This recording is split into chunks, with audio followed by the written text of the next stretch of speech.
शुभांगी पाटील शिंदे गटाच्या वाटेवर धुळ्यात राजकीय चर्चांना उधाण।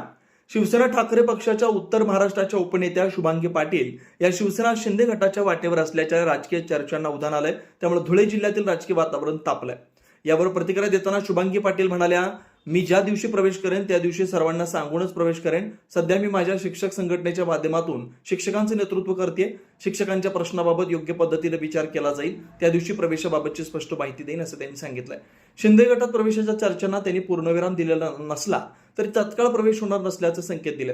दुसरीकडे त्यांनी शिवसेना ठाकरे पक्षाच्या कार्यपद्धतीबाबत नाराजी व्यक्त केली। उद्धव ठाकरे किंवा आदित्य ठाकरे कार्यकर्त्यांना पुरेसा वेळ देत नाहीत अशी कार्यकर्त्यांची भावना आहे। या नाराजीमध्ये काहीतरी तथ्य असल्याचं दिसतंय असं म्हणत त्यांनी पक्षाच्या कार्यपद्धतीवर अप्रत्यक्ष टीका केली। प्रत्येक जण ते सांगत आहे की साहेब भेटत नाहीत, हे नाहीत, ते नाहीत। आपण 19 तारखेचं भाषण पण बघितलं, पत्रकारांचंच भाषण होतं। त्यांनी सांगितलं की तुम्ही गावगाड्यांवर जा, गरजेचं आहे आदित्य भाऊ असं त्यांनी सांगितलं। साहेबांनाही सांगितलं, साहेब त्याप्रमाणे बाहेरही निघालेले आहेत, शिर्डीत पण आलेले आहेत। पण माझं नाही आहे म्हणणं, पण प्रत्येक कार्यकर्त्याचं, सामान्य कार्यकर्त्याचं तेच म्हणणं आहे।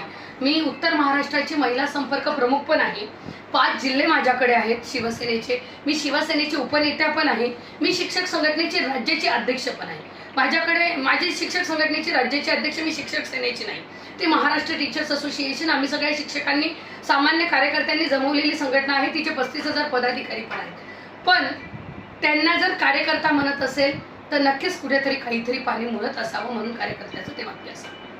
असंच मी नक्की सांगेन की तुम्ही माझ्या तोंडून वधून घेत आहात, त्या दिवशी मी तुम्हाला नक्कीच कळेलच।